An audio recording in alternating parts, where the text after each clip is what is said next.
할렐루야. 갤럽이라고 여러분 들어보셨죠? 갤럽 연구소에서, 리서치 기관이에요.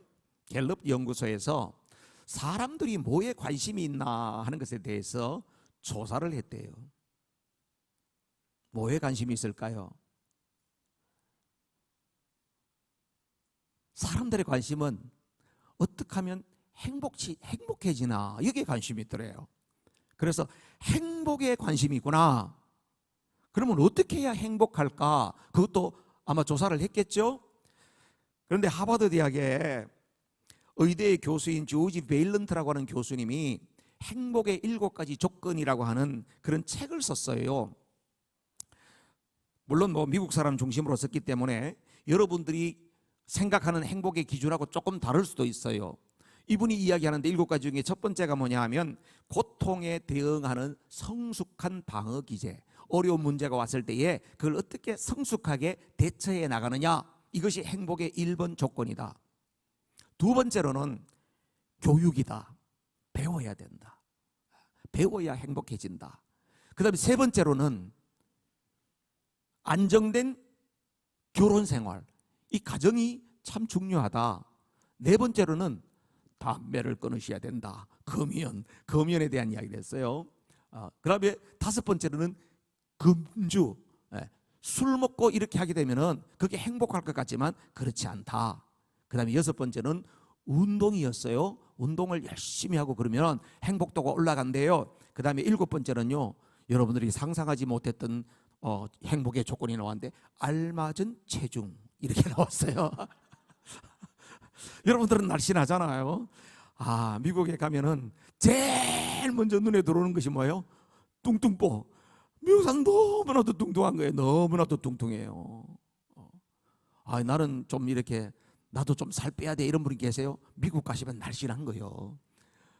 그러니까 미국 사람들은 살 빼기 위해서 엄청나게 돈도 투자하고 노력을 많이 합니다. 체중 관리를 잘해야 행복도가 올라간다, 그렇게 이야기를 했더라고요. 그럼 한국 사람들이 꽂은 행복도는 뭐냐? 최신 설문조사에 보니까 이렇게 있어요. 좋은 배우자와 행복한 가정, 건강하게 사는 것, 돈과 명성이 필요하대요. 그 다음에 여가 생활을 좀 즐길 수 있는 것, 그리고 자기 소질과 적성에 맞게 일할 수 있는 것, 그리고 자기 자녀들을 잘 교육시키고 키우는 것. 한국 사람들은 이런 걸 가지고 행복의 조건으로 꼽고 있어요. 여러분들도 해당 사항이 좀 있나요? 그런데 제가 이 이야기를 하려는 게 아니고, 갤럽이라고 하는 사람이 조사한 거기에는 가장 행복도가 높은 게 뭐냐? 거기에 보면 종교적 체험을 가진 자가 가장 행복하대요. 공감이 되세요? 우리 기독교식으로 말하게 되면 이 사람은 기독교만 말하는 건 아니에요. 어떤 종교든지 종교적 체험, 우리는 주님과 인격적 만남을 가졌던 그 사건이 있는 사람은 진짜 행복하다는 거예요. 여러분도 그런 경험이 있으십니까?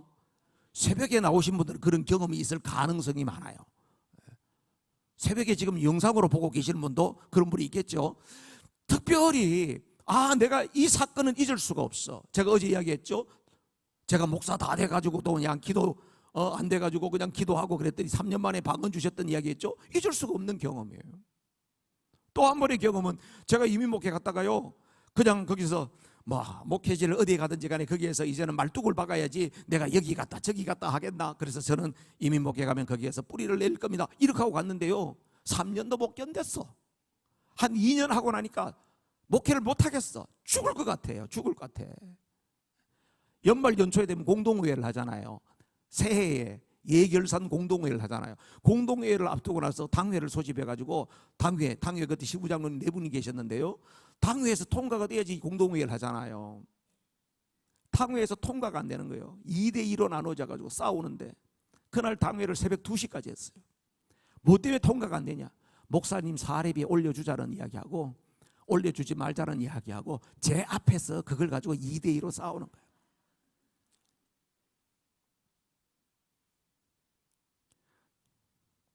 그 예산위원장이 저 인터뷰를 다 했어요. 목사님이 2년 동안 목회하시면서 지금까지 목사님이 살았던 삶의 내역을 이야기해줘요.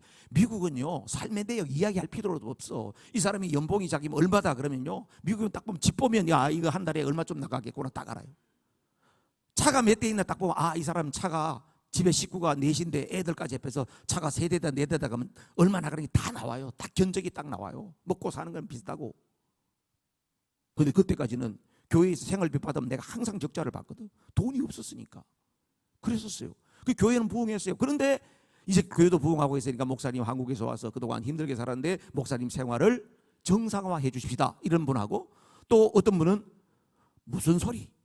미국에서는 항상 샐러리 인상할 때 되면 연방정부도 2% 3% 올리는데 목사님을 그만큼 올리면 말이 되겠어요? 이렇게 반대. 다 이야기는 맞아요.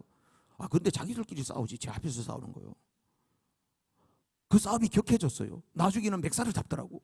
그러면서 재정을 막 패댕기를 치더라고. 재정장부를 땅에 패댕기를 치면서 딱 맥살을 잡더니 저를 째려보더라고. 목사님 돈 필요해? 목사님 돈 필요해? 이러면서 저한테 그러더라고요. 야, 제가 참을 수 있었을까요? 못 참았을까요? 참았어요. 그리고 당회원들을 설득을 해가지고 새벽 2시에 원한대로 하기로 결정을 했어요. 새벽 2시까지 당회를 했어요. 그리고 난 다음에 이번 주일날 공동회의를 하는 거예요. 저는 당회 통과하면 되는 줄 알았어요.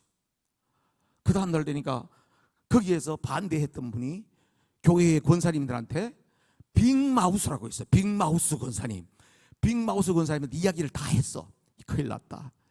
우리 목사가 와가지고 이제 교회 재정 다 털어먹는다 이거. 큰일 났다. 이렇게 해가지고 저도 몰랐던 사이에 다 교회에 온 소문이 퍼졌나 봐. 그 공동회의를 하는 공동회 그 다음 주일날 개회를 선언합니다 하고 나서 개회를 선언했더니 의장 이러면서 나오더니 이야기를 하는 거예요. 그래서 나서 그걸 다 듣고 있는데 끝나고 나서 의장 하더니 그 사람이 했던 이야기를 또 그대로 또 하는 거예요. 공동회 3시간 동안 된소리를 맞았어요. 그러니까 목회를 못 하겠더라고. 목회 그 공동회의는 끝났어요. 끝나서 올라가니까 장로님들 좀 모여주세요 해가지고 올라가서 보니까 목회를 못 하겠어요. 온 몸이 덜덜덜덜덜덜덜 떨리는 거예요. 회의 기간 동안에는 하나님이 붙잡아줬어. 그래서 아주 여유 있게 회의를 잘했는데 그거 끝나고 나니까 온몸이 덜덜덜덜덜 떨리면 이 못 하겠는 거예요.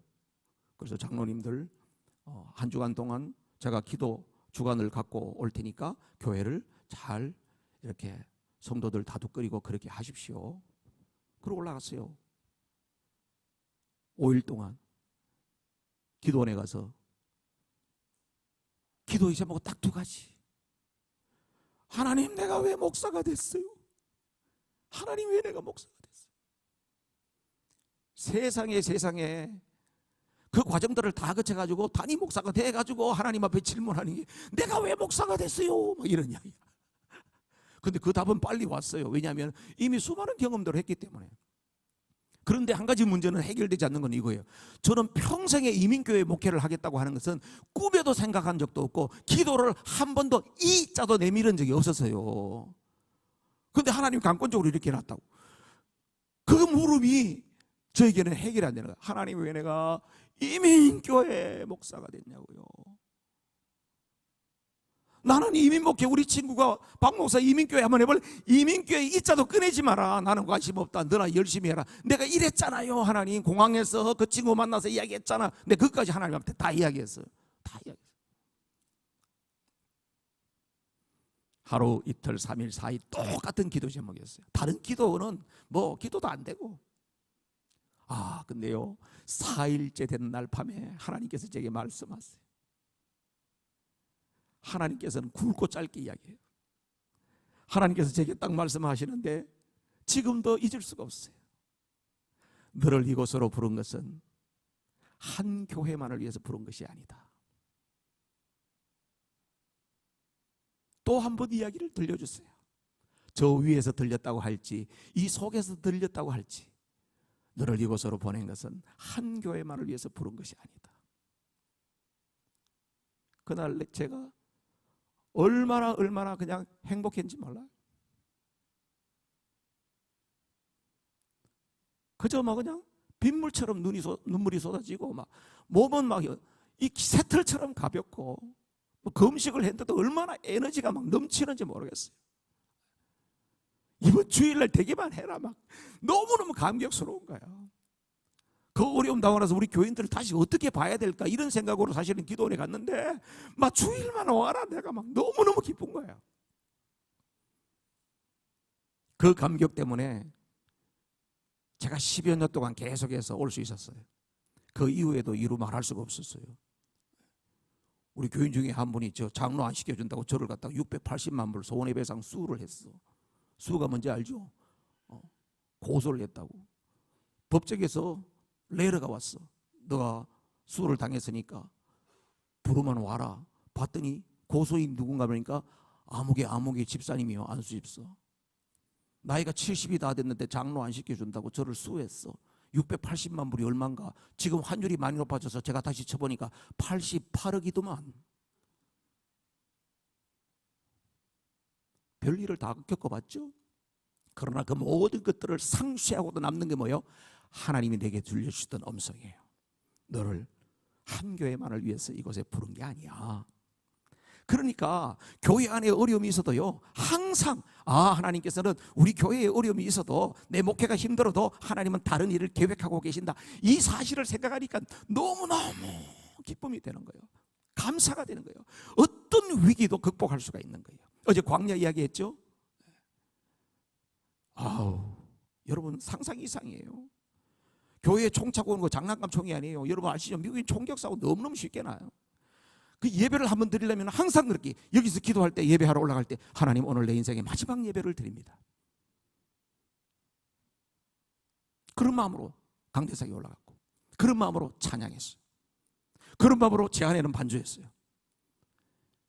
그런데 지금 생각해도요, 야, 그때만큼 뜨겁게 찬양할 수 있는 그날이 다시 올라나 할 정도로 그 광야의 여정 가운데서 얼마나 기쁨이 충만했고 감사했고 그 한 번의 예배가 하나님 앞에서 최고의 예배를 드리려고 몸부림쳤는지. 여러분, 주님 만나면 이래요. 주님 만난 감격은 쉽게 사라지지가 않아요. 그런 감격이 있으십니까? 그런 감격이 있기를 주님의 이름으로 축복합니다.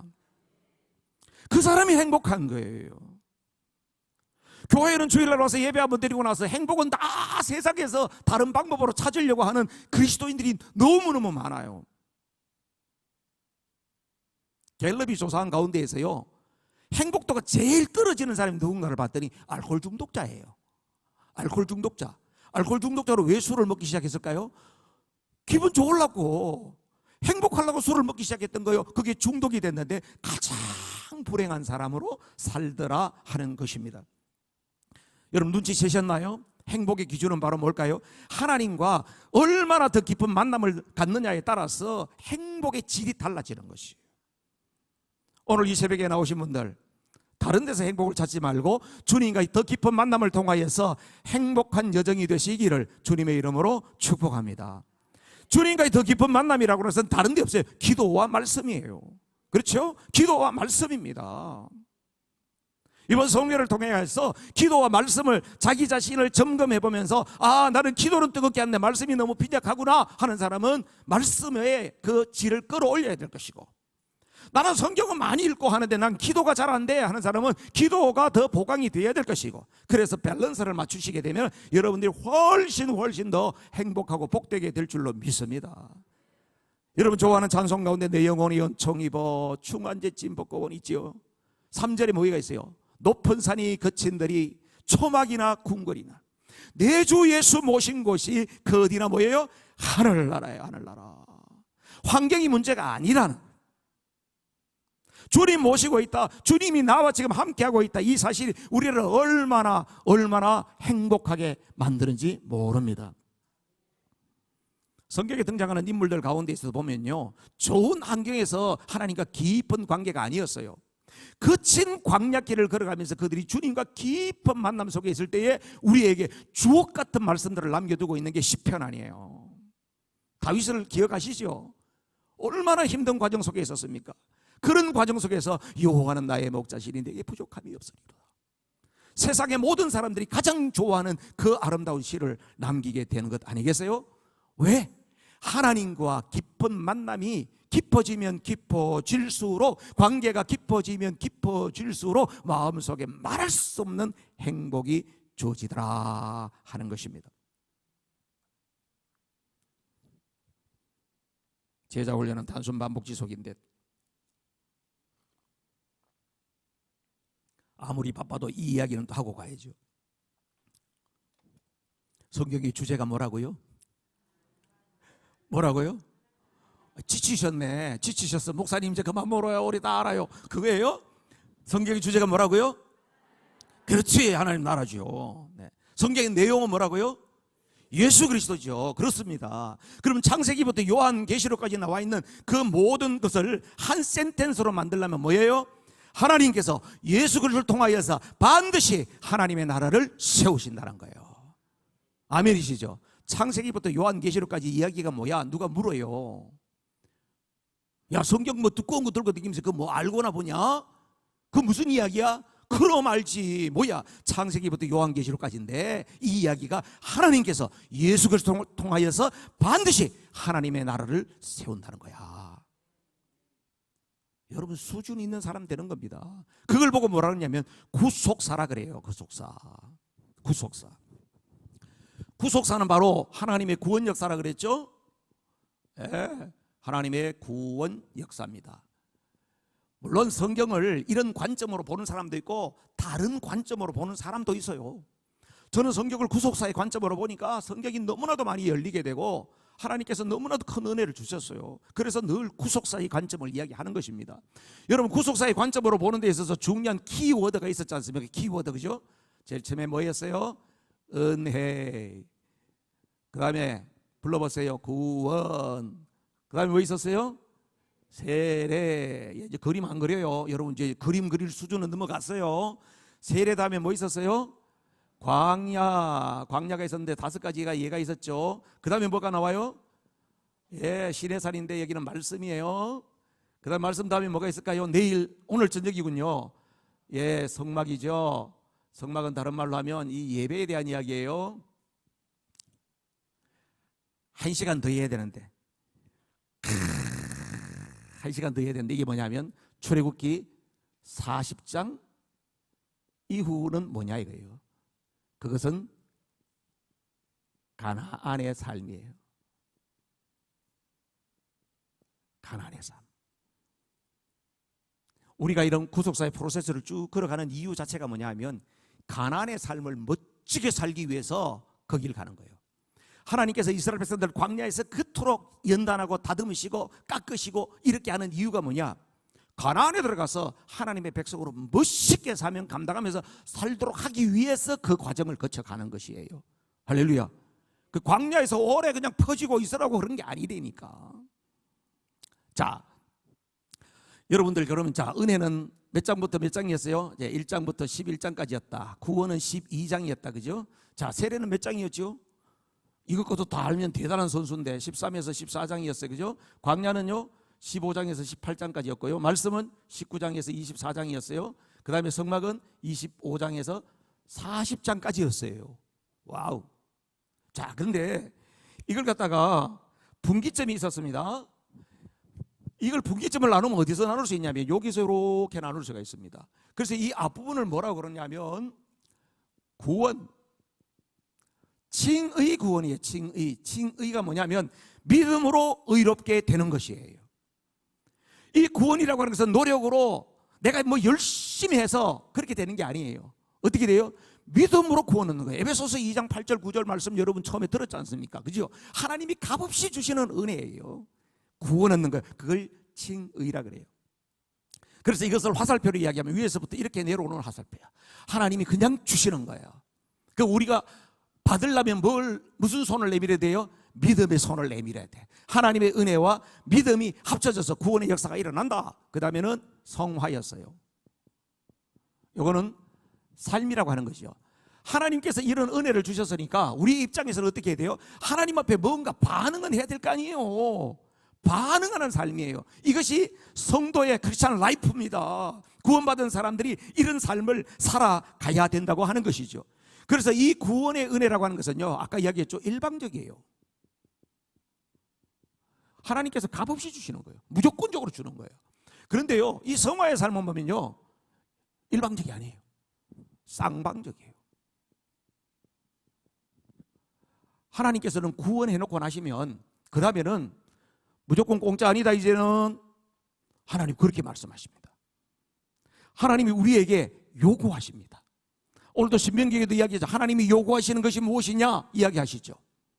여러분 출애굽기 19장 5절 6절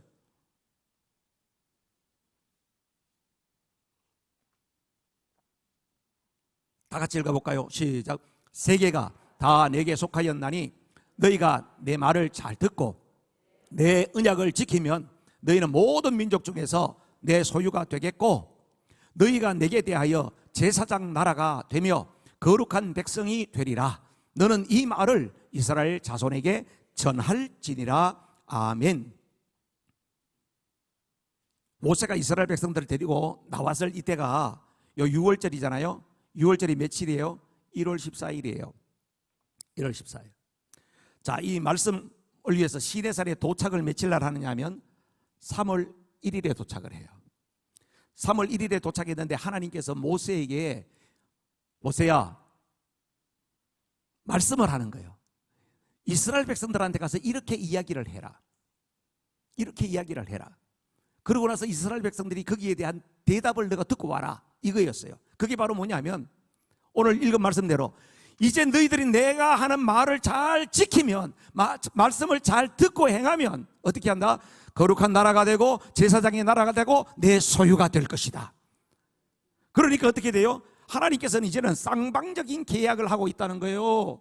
여러분 신앙생활이요 구원받은 이후의 삶이라고 하는 것은 우리가 하나님 앞에서 지켜야 할 것이 있어요. 지금 구원 이후의 삶을 살아가는데 모든 것을 공짜로 달라고 하는 것은요 이거는 문제가 많은 거예요. 아 이거 다 컸어요. 벌써 대학도 졸업을 다 하고 다 했어요. 근데 부모님한테 전부 다 공짜로 내라 이 한국에서는 그런 자녀들이 많죠. 부모님들이 애프터 서비스를 너무 오래 해야 돼. 문제가 많아. 미국에는요 18세만 되면 딱 독립이에요. 고등학교까지만 딱 졸업하면 독립이요. 대학을 간다. 좋은 대학을 가든지 어떻게 하든지 학비가 비싼 데 가든지 네가 알아서 가라. 이런 부모들이 대부분이에요. 미국은. 왜 그러냐? 정부에서 론을 다 주거든. 정부에서 론을 다 줘요. 자기가 평생 졸업하고 나서 갚으면 돼요. 고등학교 마치고 다 졸업하고 직장 취직했는데도 부모님하고 같이 산다. 그럼 부모님한테 반값을 내요. 렌트비를 내요. 부모님한테. 그게 맞지. 그게 맞아요. 또 오늘 집에 가서 여러분들 집에 있는 애들 잡아가지고 목사님이 반값을 내라 그러더라. 이놈의 자식 지금까지 내가 다 해줬는데 돈 내놔. 또 이렇게 해가지고 집안 싸움 하지 마시고 쌍방계약 하자. 쌍방계약을 하는 거예요. 하나님께서 바로 뭡니까? 이스라엘 백성들에게 그렇게 이야기를 하고 계시더라. 율법을 주기 전에 하나님이 벌써 확답을 받는 거예요. 내가 너희들에게 이 말씀을 줄 건데 그렇게 하겠느뇨? 그랬더니 그 밑에 보면요, 네 그렇게 하겠습니다. 이스라엘 백성들이 다 하나님 앞에 그렇게 하겠다고 약속을 합니다. 그러고 나니까 하나님께서 모세에게 너 그러면 몸을 정결케 해라. 그리고 3일 후에 시내산으로 올라와라. 그러면서 하나님께서 율법을 수여한다 이 말이에요. 그런데 하나님께서 이스라엘 백성들에게 여기에 율법을 주시는 목적이 분명하게 나옵니다. 방금 읽으셨던 출애굽기 19장 6절에 보면 목적이 분명하게 나와요. 그 보면 세 가지가 나왔습니다. 하나는 뭐였어요? 너희가 내 소유가 된대. 그 다음에 제사장 나라가 된대. 그 다음에 거룩한 백성이 된대. 와우, 어마어마한 약속입니다. 어마어마한 약속이에요. 여러분, 내 소유가 된다고 하는 이야기는 무슨 뜻이냐면요, 너희가 내 보물이라는 뜻이에요. 원래 이 뜻이 뭐냐면 왕이 말이요, 왕 같으면 자기가 재산이 많이 있을 거 아닙니까? 왕이 하는 그 내실에 보면 특별히 자기가 애지중지하는 것을 갖다가 금고 같은 거 놔놓고, 왕의 내탕고에 금고 같은 거 넣어놓고 거기 자기가 제일 아끼는 보물을 넣어놓을 거 아닙니까? 내 소유라고 하는 말이 바로 그런 뜻이에요. 왕의 내탕고에 있는 보물. 하나님께서 이스라엘 백성들에게 너희들이 내 말을 잘 지키면 너희들이 내 소유가 된다고 해서 너는 나의 보물이야. 어마어마하죠? 그 다음에 두 번째, 제사장 나라가 된다는 거예요. 제사장 나라가 된다는 거죠. 제사장 나라, 제사장은 뭐냐면 이게 라틴어로요, 폰티펙스라고 그래요. 이게 무슨 뜻이냐면 다리 놓는 사람이에요. 여러분, 제사장이라는 말은 원래가 다리 놓는 사람이에요. 다리 놓는 거 막리를 하는 사람 말입니까? 그게 아니고 중재자란 말이에요. 중보자란 말이에요. 여러분, 제사장 나라가 된다. 내가 제사장적 사명을 감당하는 거 얼마나 중요한지 몰라. 교회에는 누가 많아야 되느냐? 제사장 사명을 감당하는 사람들이 많아야 돼요. 목사님이 제사장 아닙니까? 목사님은 또 다른 의미에서의 제사장이라고 이야기할 수 있지만 성도들이 다 왕같은 제사장 역할을 한단 말이에요. 그 제사장이라는 말이 뭘까요? 하나님과 이 백성 사이에 중재자 역할을 하는 거예요. 만약에 어떤 사람이 죄를 지고도 깨닫지 못합니다. 그러면 내가 하나님 앞에서 하나님, 아무개가 지금 회개하고 돌이켜야 되는데 깨닫지 못합니다. 제가 대신 회개합니다. 하나님 용서해 주세요. 이게 제사장이에요. 복음을 들어야 되는데 복음을 못 들어요. 그럼 이 사람이 가서 열심히 전도해. 그게 제사장이에요. 하나님께서는 이스라엘 백성들에게 제사장 나라의 사명을 준다고 하는 말은 뭘 말합니까? 이스라엘 백성만 구원할 것이 아니고 열방을 구원할 거라는 계획을 벌써 이야기하잖아요. 구약 성경에 보면 이미 하나님께서 열방을 구원할 계획을 하면서 너희들을 그 중재자로 다리 놓는 나라로 내가 선택했어 이야기입니다. 거룩한 백성. 거룩한 백성은 뭡니까? 하나님을 형상으로 지음받은 백성. 하나님의 거룩함을 닮아가는 사람. 자식이 부모를 닮잖아요. 그것처럼 구별된 그런 사람으로 하나님께서 세워주시겠다고 약속하고 있는 것입니다. 여러분, 근데요, 이게 참 재밌게도 요게 출애굽기 몇 장이었어요? 19장 5절 6절이었어요. 그런데 베드로전서 2장 9절에도 보면 거의 비슷한 이야기가 나옵니다. 보실까요? 베드로전서 2장 9절 다 같이 시작. 그러나 너희는 택하신 족속이요 왕같은 제사장들이요 거룩한 나라요 그의 소유가 된 백성이니 이는 너희를 어두운 데서 불러내어 그의 기이한 빛에 들어가게 하시니에 아름다운 덕을 선포하게 하려 하심이라. 아멘. 구약에서는 하나님께서 언약을 출애굽기에서 하시고 신약에서는 하나님께서 똑같은 이야기를 하시는데 누구를 통하여서?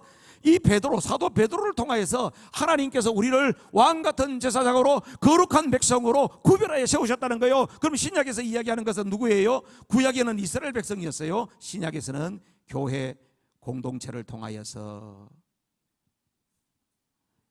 예수님을 믿는 저와 여러분을 통하여서 하나님의 구속사를 위하여서 이 엄청난 사명을 주고 있다고 하는 사실을 믿으시기를 주님의 이름으로 축복합니다. 이거예요. 하나님께서 우리에게 말씀을 주신 이유가 이겁니다요. 이번 설 동안 집회를 통하여서 여러분이 말씀을 듣고 깨닫게 하신 이유가 뭐냐? 이번에 뭐 그냥 강사님 와서 또 이런저런 뭐 간증도 하니까 재미있어서 그게 아니라는 이야기예요.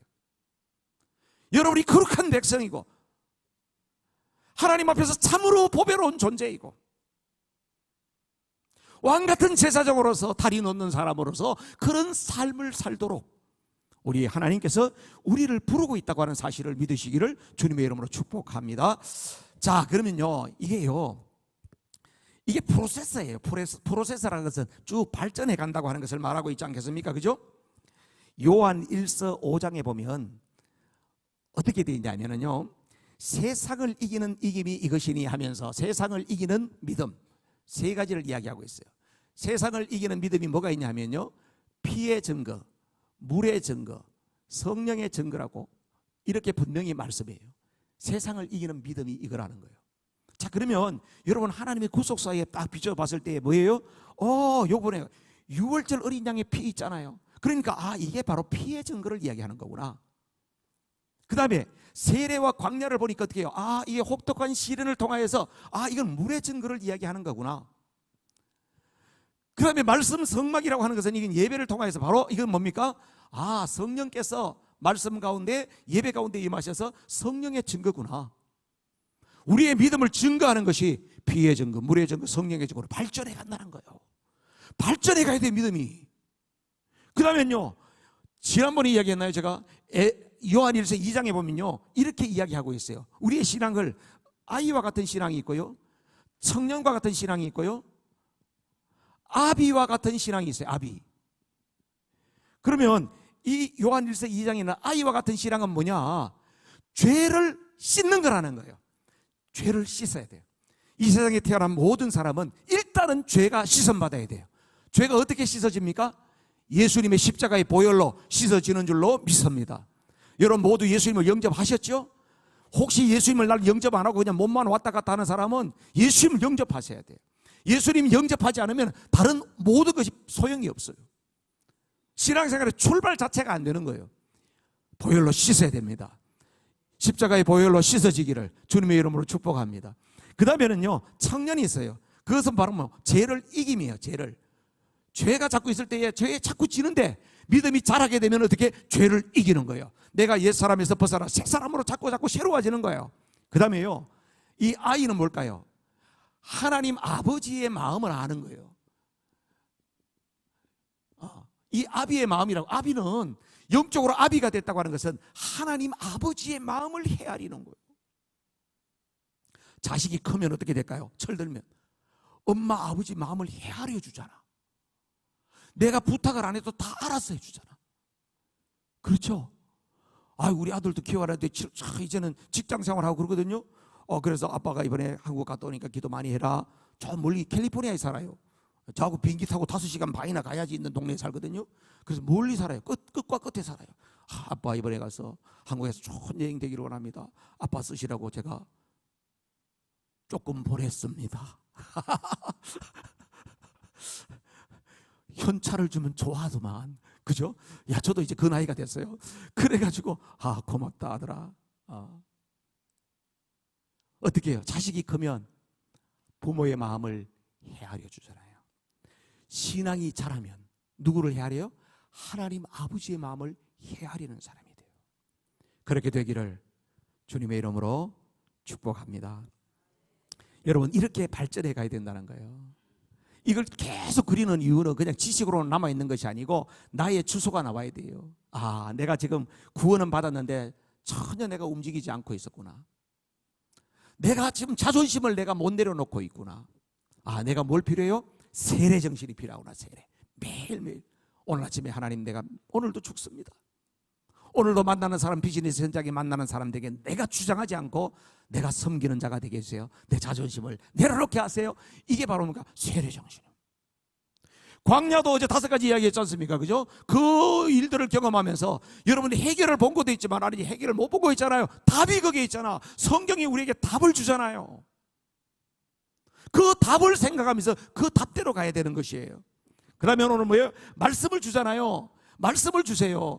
율법을 주셨다고 하는 것에 대해서는 우리는 율법에 대해서 오해가 있습니다. 왜냐하면 예수님 주변에서 바리새인들과 서기관들과 율법사들과 이런 사람들이 율법을 잘 안다고 하는 사람이 예수님을 너무너무 괴롭히는 걸 봤잖아요.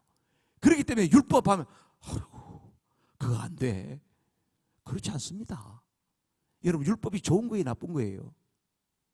좋은 거예요? 나쁜 거예요?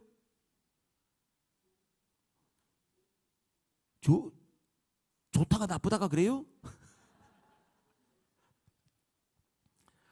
율법은요, 하나님께서 이스라엘 백성들에게 주신 최고의 선물 중에 선물입니다. 율법은 바로 뭐냐면, 그걸 달리 말하면 말씀이라고 이야기하잖아요. 말씀이라고 이야기하는데요, 이 말씀은 다른 말로 하면 이렇게 이야기할 수 있어요. 하나님의 자기 계시라고 이야기할 수 있어요. 계시라고 하는 말이 중요해요. 계시가 뭐예요? 숨겨져 있는 것을 드러내고 보여주는 걸 말하는 거예요. 하나님께서는 이미 이스라엘 백성들을 선택하기 전도 하나님은 하나님의 말씀, 하나님의 그 모든 기준 원칙이 다 가지고 있었어요. 그런데 때가 이름에 이스라엘 백성들에게 이제 너희들에게 이걸 보여준다 그러면서 보여줘요. 거기에 하나님의 마음이 들어있어요. 하나님이 좋아하시는 것이 무엇인지 들어있어요. 이거는 하나님이 너무너무 싫어하는 거야, 그런 경고성 메시지도 들어있어요. 하나님의 말씀이라고 하는 것은 바로 하나님 자신을 드러내 주신 것이 바로 율법이요, 또 성경 말씀이요, 이것이 계시라고 하는 사실입니다.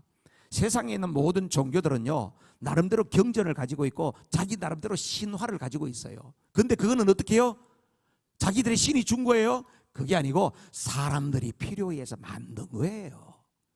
그런데 우리가 믿는 하나님, 우리가 가지고 있는 이 성경, 구약의 이스라엘 백성이 가졌던 그 율법이라고 하는 것은 바로 뭐다? 하나님께서 직접 주신 거예요. 그래서 우리 기독교를 보고 뭐라 그러냐? 계시 종교다, 계시 종교다, 그렇게 이야기하는 거예요. 이 엄청난 차별이 있는 것입니다. 자, 그래서 하나님께서 이스라엘 백성들에게 여기에 가고 난 다음에 시내산으로 올라와라, 그래서 모세에게 주거든요. 모세에게 주는데 보세요, 여기 아까 며칠 날 왔다 그랬어요? 1월 14일 날 출애굽해가지고 3월 1일 날 도착을 했대요, 시내 광야에. 그리고 난 다음에 모세가 율법을 받은 날을 우리는 보통 오순절에 받았다고 생각을 해요. 오순절이라고 하는 것은 이 6월절에 있는 그 초실절로부터 49일, 50일째 되는 날이 오순절이에요. 여러분, 신약 성경에서는 오순절에 어마어마한 사건이 있었던 거 기억하시죠? 뭔 사건이었습니까? 마가의 다락방에서 성령이 임했지. 사도행전 2장에 오순절 날이 이름에 오순절. 구약에도 오순절이 어마어마한 역사가 일어난 날인데 그게 바로 뭐다? 모세가 시내산에서 율법을 받은 날을 오순절로 계산합니다. 오순절 때예요. 율법을 받았어. 구약에는 말씀을 받고 신약에는 성령을 받았어. 그 오순절이 너무나도 중요합니다. 자, 이스라엘 백성들이 여기서 3월 1일 날 있었는데요, 이 시내 광야를 떠나게 되는 게 언제냐면 민수기 1장에 보면요, 출애굽 2년 2월 1일에 하나님께서 모세에게 인구 조사를 해라, 그러면서 떠날 준비를 해라, 그렇게 이야기하시면서 그 몇 절 밑에 내려가게 되면 2월 20일에 하나님께서 이스라엘 백성들을 시내 광야에서 출발하게 하세요. 그래서 가나안을 향하여서 쫙 행진해서 올라가게 하시거든요. 그러면 얼마쯤 있었어요? 출애굽을 해가지고 3월 1일에 도착했는데 2년 2월 20일에 출발했으니까 시내 광야에 얼마쯤 머물렀어요? 얼마쯤 있었대고? 2년 4개월이 넘으면 안 되지. 여기가 출애굽 한 그 첫 해잖아요. 그럼 둘째 해 2월 20일이라니까 여기는 3월 1일이고 며칠 모자라는 1년이구나. 그렇죠? 그러니까 시내 광야에서 거의 이스라엘 백성들이 1년 정도 머물러 있었어요. 그러면서 거기서 뭘 했냐면은 하나님께서 두 가지를 했어요. 하나는 율법을 주셨고 하나는 성막을 짓도록 했어요. 야, 지금 중요한 퀴즈를 하나 드리겠습니다. 모세가 여러분 율법을 받고 막 성막 조감도를 받고 하기 위해서 시내산에 막 올라갔던 거 여러분 아시죠? 네, 올라갔어. 시내산에 올라가서 그걸 받았어요. 모세가 그때 나이가 몇 살이었을까요? 80하고도 81살, 82살이요. 나이가 많았어요. 시내산이 얼마나 높으냐? 백두산만큼 높아요. 어마어마하게 높아요. 그 산을 모세가 올라가가지고 그걸 받았거든. 모세가 몇 번 올라갔을까요? 그 시내산에 몇 번 올라갔을까? 몇 번? 두 번. 두 번이라고 올라갔다고 생각하는 사람 손 들어보세요. 두 번. 이야, 예, 많네요. 또 그 다음에 다른 분 몇 번? 예? 9번요? 누가 9번이라고 그랬어요? 아니, 누가 9번이라고 그랬어요? 한번 손 들어보세요. 9번 갔다고 이야기하신 거예요? 와우, 진짜 성경을 많이 보셨네. 9번은 아니고 8번 올라갔어요. 여러분, 모세가 시내산 몇 번 올라갔는지 정확하게 아는 사람 별로 없어요. 제가 말씀 연구를 쭉 하다 보니까 모세가 8번 올라갔어요. 모세가 뭐라고 이야기하면 올라갔다가 하나님 이야기하면 밑에 백성들한테 가서 이야기하라고 하면 네 알겠습니다 하고 또 내려와가지고 백성들에게 하나님이 이렇게 말씀하십니다. 그때는 핸드폰이 없었어. 불행하게도. 그렇게 이야기하니까 백성들이 또 올라가가지고 하나님 예 백성이 그렇게 하겠다고 그럽니다. 그래 알았어. 그럼 내려가서 3일 동안 몸을 정결케 하라고 해. 그러면 예 그러고 또 내려가. 모세 할아버지가요 시내산을 8번 올라갔어요. 모세가요 40일 금식기를 몇 번인지 아세요? 40주야를 하나님과 동행해서 먹지도 않고 40일 금식기도를 3번이나 했어요. 어마어마한 일을 하신 거예요. 그 기간이 얼마 걸렸다? 1년 사이에 그런 엄청난 일들이 일어나더라 하는 것입니다. 여러분 그래도 참 우리가 이 말씀을 보면서 감사한 것은요 하나님께서 이 율법 하나님의 말씀을 주셨는데 여러분 이 율법은 이런 말씀 많이 들었죠? 613가지더라. 유대인들이 율법을 다 조사를 해보니까 613가지나 되더래요. 그것이 하라라고 하는 명령이 있고 금지 명령이 있어. 하지 말라라고 하는 명령이 있는데 하라라고 하는 것은 248가지고 하지 말라는 것은 365가지더라는 거예요. 그래서 613가지 율법을 이야기하는 거예요. 이런 걸 외우기 어렵잖아요. 그죠? 하지 말라는 걸 365를 외우면 쉽지. 365 하니까 또 오르는 숫자가 뭐예요? 1년은 360. 우리는 늘 하나님의 말씀에 하지 말라는 게 있다. 하라는 것도 있다. 자, 그런데요, 이 율법 613가지가 너무 복잡하잖아요. 그래서 이걸 액기수로 줄이면 뭐가 될까요? 이것이 바로 십계명이에요. 십계명 여러분 다 외우시나요? 아유, 목사님 이 나이에 십계명 외우기 쉽지 않습니다. 맞아요. 그럼 십계명은 어려워. 그러면 어떻게 해요? 하나는 하나님과 관련되어 있고 하나는 다른 이웃들과의 관계되어 있는 거예요. 인간관계에 관계에 있는 거예요. 그죠? 하나님을 사랑하라는 것과 이웃을 사랑하라는 이야기로 되어 있는 것이에요. 그래서 십계명의 내용을 한 가지로 한 단어로 요약을 하면 뭐가 될까요? 사랑이야, 사랑. 그러니까 613가지 율법이 있습니다만은 이걸 줄이게 되면 십계명이요, 십계명을 줄이게 되면 사랑이에요. 그러니까 율법, 구약의 율법도 사랑이에요. 예수님께서 오셔서 우리에게 복음을 주셨어요. 새 계명을 너에게 준다 그러니까 제자들이 귀가 쫑긋했어요. 그동안 들었던 것에서 뭔가 새로운 것을 주시는구나.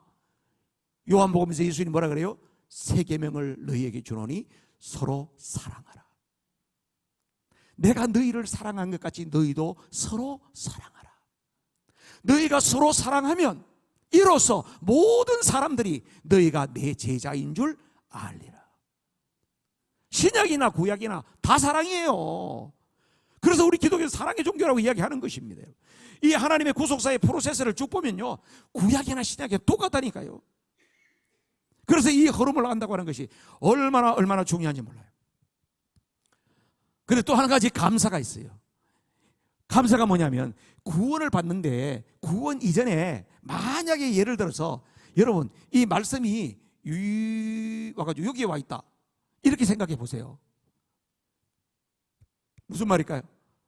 만약에 말씀을 여기다가 얘가 삐 와가지고 하나님의 구속사의 프로세스에 이 자리에 있다고 하면 이런 말이겠죠. 하나님이 주시는 말씀을 지키는 사람은 구원받고 지키지 못하는 사람은 구원 못 받는다. 이렇게 했으면 구원받을 사람이 있을까 없을까요? 아무도 없어요. 구원받을 사람이 없어요. 그래서 하나님께서 구원은 생명 살리는 거는 확 살려놓고 그리고 난 다음에 너희들은 이제 하나님 백성이야. 그러면 하나님 말씀대로 사는 것이 옳지 않겠니? 그래서 이 말씀이 이 자리에 있다고 하는 것이 얼마나 감사한 일인지 몰라요. 할렐루야. 하나님은 우리를 이렇게 배려해 가시는 줄로 믿습니다. 근데 여러분 지금 여기 출애굽기에 나오는 말씀, 레위기에 나오는 말씀들을 보게 되면요, 하나님이 율법을 주셨는데 어떻게 두셨냐면요, 대신 관계, 하나님과의 관계는 어떻게 해야 되는가 하는 것을 말씀해요. 일본 리추얼로라 그래요. 하나님 앞에 예배를 드리는 때는 어떻게 드려요? 제사를 드릴 때는 어떻게 드려야 되는지, 어떤 제물을 가지고 와야지 하나님이 기뻐하시는지, 이런 모든 것들을 율법에 하나님이 세세하게 이야기해 줘요. 그 다음에요, 대인관계, 다른 사람들과의 관계를 어떻게 해야 되는가를 이야기하는 거예요. 종을 쓸 때는 종을 어떻게 되고 그 사람들에게 뭘 줘야 되고 다 이야기해요. 남의 것을 도둑질했을 때는 얼마나 배상해줘, 이런 것까지 다 이야기해요. 그래서 사람들이 살아가는데 그 관계가 깨지지 않도록 하나님께서는 다 배려하세요. 율법에 그 내용이 다 나온다니까. 하나님이 얼마나 세밀하신지 몰라요. 세 번째로는 대자 관계. 자기 자신이 어떻게 정결하게 가꾸어져야 되는 거예요. 모랄로라 그래요. 여러분, 예수 믿는 사람은 도덕성이 높아야 돼요. 예수 믿는 사람은 교통신호도 잘 지켜야 돼요. 그렇죠? 예, 도덕성이 높아야 돼요. 하나님 앞에서 정결하게 살려고 애써야 돼요. 그게 바로 어디에 나온다? 성경 말씀, 하나님께서 주신 말씀 속에 이것이 다 기록이 되어져 있더라는 거예요. 야, 그럼 목사님, 그거 다 지키고 살려면 너무나 힘들지 않겠습니까? 하나님이 그냥 잘해주시는 김에 그냥 화끈하게 잘해주시지 왜 이렇게 그냥 다 그냥 코를 깨가지고 이렇게 하십니까? 오늘 읽었던 신명기 10장에 있는 말씀을 보시죠. 여러분, 신명기 10장 13절 말씀 다 같이 시작.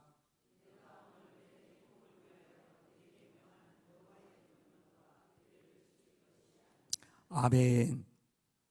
하나님이 우리에게 율법을 주신 이유가 뭐라고요?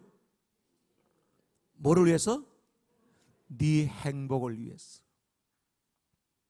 여러분, 그동안 율법 하면 정말 너무 부담스러워 힘들어했던 분들, 이 시간에 머리를 싹 청소하십시오.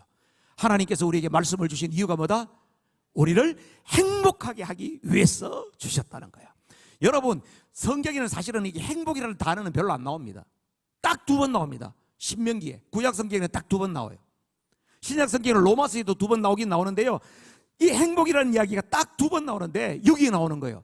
하나님께서 율법을 주신 이유가 뭐냐? 너희들이 이 말씀 때문에 행복하기를 원해.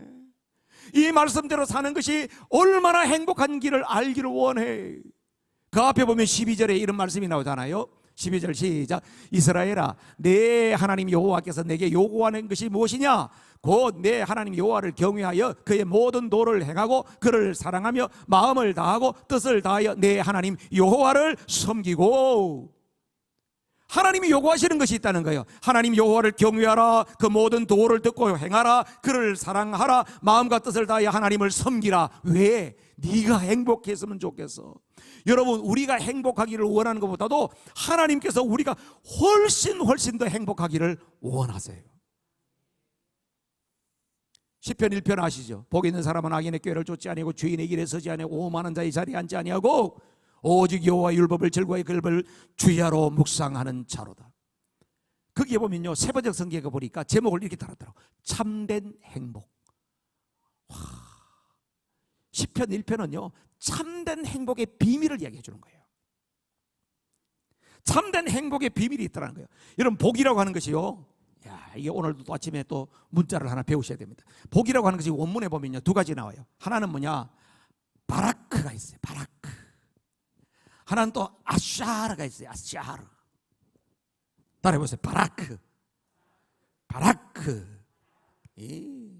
잘했어요. 바라크가 뭐냐면은 나의 선행이나 내 어떤 의지에 관계없이 주는 복이에요. 자, 그럼 여기에서 어떤 게 복이었을까요? 하나님께서 제일 처음에 값없이 주시는 은혜, 그죠? 요거는 바라크예요. 근데 아샤르는 뭘까? 따라해보세요. 아샤르. 아샤르. 이것은 하나님과 인격적 교제를 통하여서 하나님의 말씀에 순종하면 순종할수록 하나님이 감동을 받으시고 복을 주시는 거예요. 그걸 보고 아샤르라고 그래요. 그거는 뭐와 관계 있을까요? 하나님의 말씀을 지키고 하나님 앞에 바른 예배를 드리고 이런 사람에게 하나님이 복을 주시기를 원한다는 거예요. 시편 1편에 나오는 건 뭐냐면은 이걸까요? 아샤르예요. 죄인의 길에 서지 아니하고 오만한 자의 자리에 앉지 않고 여호와의 율법을 즐거워하고 그 사람에게는 하나님이 복을 준다. 시절을 쫓아서 좋은 열매를 맺는 것처럼 그 사람 인생이 이렇게 풍성하고 복될 것이다. 하나님께서 우리에게서 말씀을 주신 이유가 바로 우리의 행복을 위해서 주셨다는 사실을 믿으시기를 바랍니다. 신명기 33장 29절 말씀 볼게요. 신명기 33장 29절 시작. 이스라엘이여 너는 행복한 사람이로다. 여호와의 구원을 너같이 얻은 백성이 누구냐? 그는 너를 돕는 방패시요 내 영광의 칼이시로다. 내 대적이 내게 복종하리니 내가 그들의 높은 것을 밟으리로다. 하나님께서 이스라엘 백성들을 부를 때 어떻게 불러요? 이스라엘이여 너는 행복자로다. 너같이 복을 받은 사람이 누구냐? 하나님이 이스라엘 백성들을 그렇게 이야기해요. 여러분들에게도 그렇게 이야기해 주면 좋겠죠. 그럼 이스라엘이 하지 말고 여러분 이름을 넣어요. 박은우여 너는 행복자로다. 너같이 복을 받은 자가 누구냐? 다 같이 시작. 박은우여 너는 행복자로다. 박은우라고 하면 안 되지. 여러분 이름을 대야지. 여러분 이름을 대면서 아시겠어요? 시작. 박은우여 너는 행복자로다. 너같이 복을 받은 자가 누구냐? 아멘이세요? 아멘이에요. 근데 하나님께서 왜 그러면 이스라엘 백성들에서 행복자로다 행복자로다 그랬을까요? 로마서에 답이 있어요. 로마서 3장 1절 2절이에요. 다 같이 시작. 그런즉 유대인의 나음이 무엇이며 할례의 유익이 무엇이냐? 범사에 많으니 우선은 그들이 하나님의 말씀을 맡았음이니라. 아멘. 하나님께서 이스라엘 백성들을 행복자라고 이야기하는 이유가 있다는 거예요. 유대인들이 특별히 복을 받은 이유가 있다는 거예요. 그게 바로 뭐라고요? 하나님의 말씀을 맡았다는 거예요. 하나님의 말씀을. 이스라엘 백성들에게 하나님의 말씀을 줘가지고 너희들이 복을 받아가지고 제사장 나라가 돼가지고 너희들을 통하여서 열방이 복을 받는 일에 내가 너희들을 선택해서 그래서 너희들이 행복한 거야. 할렐루야.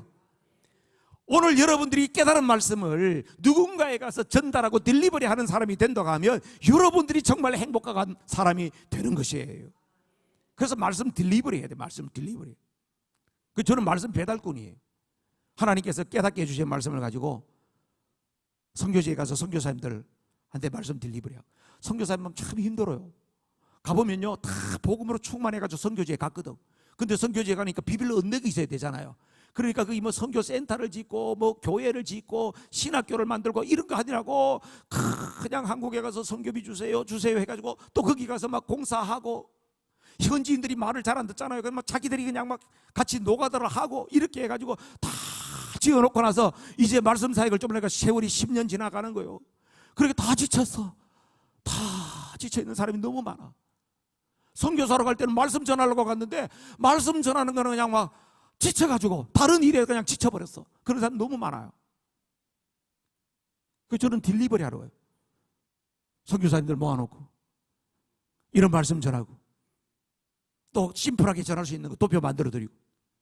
그럼 선교사님 너무 좋아해요. 왜냐하면 말씀을 다 갖다 주니까 야 이거 좋네요 이거 좋네요. 그리고 지금 얼마나 많은 곳에 다니는지 몰라요. 2달 전에 온두라스 갔어요. 다음 때는 도미니카 공화국 가야 돼. 작년에도 아르헨티나도 가고요. 온라인으로 선교사님도 들어와서 같이 사역하고 같이 말씀 나눠요. 너무너무 감사해요. 말씀 맡은 자가 복 있는 자인 줄로 믿습니다. 여러분들도 마찬가지. 하나님의 말씀을 맡은 자로 살아가시기를 주님의 이름으로 축복합니다. 시간이 많이 갔습니다. 마무리해야 되겠는데요. 하나님께서 이 말씀에 대해서 어디서 이야기를 하고 있느냐 하면은 신명기에서 모세가 마지막에 죽음을 앞두고 이스라엘 백성들을 모압 광야에 다 모아놓고 마지막으로 이야기를 해요. 그래서 신명기는 모세의 위대한 설교 3편이 들어있습니다. 하나는 바로 뭡니까? 과거예요. 뒤를 보라. 뒤를 보라. 왜냐하면 이제 가나안에 들어가야 될 사람들은 다 출애굽 2세대들이야. 1세대들은 광야에 다 죽었어. 그러니까 부모님들한테 이야기를 듣긴 들었는데 제대로 못 들은 사람이 많을 거 아니에요. 그러니까 거기에 출애굽의 위대한 지도자 모세는 마지막으로 그 2세들에게 지난 40년 동안 하나님께서 광야의 길을 걷게 하신 것 뒤를 한번 돌아봐 봐라. 두 번째 설교가 현재예요. 지금 너희들이 살아갈 때 위를 보라. 위를 바라봐라. 그 다음에 하나님께서 마지막에 미래에 주실 약속에 대한 설명이에요. 그 설교예요. 마지막 설교예요. 그래서 모세는 이스라엘 백성들에게 선택이 중요하다. 선택이. 내가 이렇게 아무리 이야기를 하고 가도 너희들이 이것을 선택하지 않으면 안 된다. 선택이 중요하다고 하는 것을 강력하게 이야기하고 그 삶을 마무리하는데, 모세의 마지막 마무리가 얼마나 아름다운지 몰라요. 신명기 30장 19절로 20절 말씀을 볼게요. 다 같이 시작. 내가 오늘 하늘과 땅을 불러 너희에게 증거를 삼노라. 내가 생명과 사망과 복과 저주를 내 앞에 두었은즉 너와 내 자손이 살기 위하여 생명을 택하고 내 하나님 여호와를 사랑하고 그의 말씀을 청종하며 또 그를 의지하라. 그는 내 생명이시요 내 장수이시니 여호와께서 내 조상 아브라함과 이삭과 야곱에게 주리라 맹세하신 땅에 내가 거주하리라. 아멘. 생명과 화와 복과 저주가 있다는 거예요. 선택하라. 여러분, 선택은 여러분의 몫입니다. 하나님께서 우리에게 강제하지 않습니다. 선택하라. 말씀을 선택하라. 내 인생 마무리를 정말 하나님의 말씀 가운데서 아름다운 마무리를 할 수 있으리라. 그런 기대를 가지고 매일매일 선택하시게 되면 그렇게 유종의 미를 거두게 될 줄로 믿습니다. 제가 목회한 중에 정말 아름다운 기억을 갖고 있는 한 분의 이야기를 하고 말씀 마치겠습니다. 제가 이미 목회 가서 힘들 때에 정말 저를 많이 도와줬던 분이에요. 자기 친구들이 저를 엄청나게 힘들게 할 때에 그분은 늘 저를 변호해주고 친구들에게 왕따를 당하면서까지 저를 정말 아껴줬던 그런 안수 집사님 계셨어요. 그분이 마지막에 폐암이 걸려서 돌아가시는 거예요. 여러분, 폐암 걸리면 기침이 얼마나 많은지 몰라요. 눕지도 못해. 그냥 기대해가지고 마지막에 너무 힘들어요. 자세가 1분도 편안하게 있을 수가 없어. 불편했어.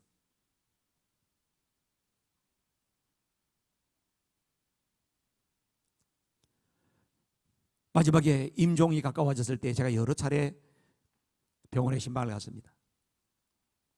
참 하나님께서 하시는 일 가운데 신비해요. 여러분, 마지막 때에 보면요, 이 어느 기능이 먼저 닫혀버려요. 귀는 열려져 있고요, 또 눈이 보일 수도 있는데 어느 기능이 먼저 닫혀요. 근데 이 집사님은 천국을 계속 경험하는 거예요. 어느 기능이 닫혀서 이야기는 못하는데 한평생 60평생을 살아왔던 권사님은 다 아는 거예요. 여보, 뭘 봤다고? 뭘 봤어? 천국 갔다 왔어? 하나님 만났어? 다 소통이 되는 거예요. 그 신방을 갈 목사님, 우리 저희가 천국을 갔다 왔대요. 아, 그러세요? 다음에 또 신방을 갔어요. 목사님 또 갔다 왔대요. 천국을 3번이나 갔다 오신 분이에요. 그분이 어느 기능이 막히기 전 마지막에 했던 게 뭐냐? 제가 가서 마지막 임종 예배를 드리는데요, 기침하고 힘들고 어렵고 어려운데 손자들 손녀들 쫙 다 와가지고 마지막 같이 예배를 드렸어요. 예배가 이제 끝났습니다. 할아버지한테 하고 싶은 말 다 하고 그렇게 하십시오. 그러고 제가 이 뒷자리에 앉아서 이렇게 있었어요. 그 할아버지가 손자들을 하나씩 안고 그 기침하고 그런 상황 속에서도 사랑하는 자야, 사랑하는 에스터야, 내 영혼이 잘 된 것 같지, 내가 범사가 잘 되고 강건하기를 할아버지가 기도하마. 또 손자를 끼얹고 사랑하는 대인이여라, 내 영혼이 잘 된 것 같지.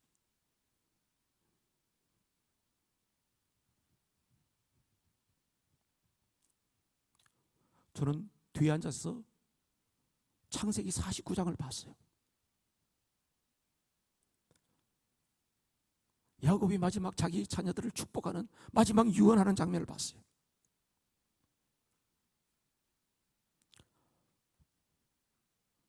저는 신명기 33장에 모세가 마지막 이스라엘 백성들을 축복하는 그 장면을 봤어요. 너무나도 위대한 신앙이에요. 산돌교회 사랑하는 성도님들, 우리가 주님 앞에 서는 마지막 날에, 마지막 그 타임에 우리의 자녀 후손들에게 그 아름다운 신앙을 대부님하고 하나님의 말씀을 유산으로 남기는 그런 복이 있기를 주님의 이름으로 축복합니다. 우리 다 일어나셔서 우리 찬양할게요. 오래 앉아 계셨는데 찬양 하나 힘차게 부르고 우리